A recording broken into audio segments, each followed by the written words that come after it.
নামাজ আদায় করার পরেও তাহাজ্জুদের নামাজ আদায় করেছে, হজ করেছে, যাকাত দিয়েছে, এরপরেও কিছু সংখ্যক মানুষগুলো দেখা যাবে জাহান্নামের ভিতরে পড়তে থাকবে।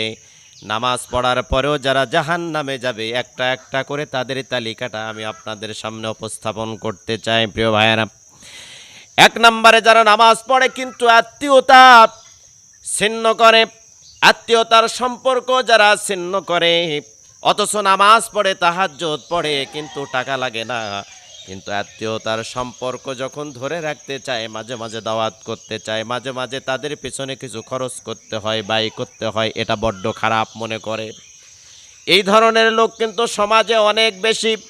নামাজ পড়ে ফিরি ফিরি কিন্তু মানুষের হক নষ্ট করে, আত্মীয়তার সম্পর্ক নষ্ট করে।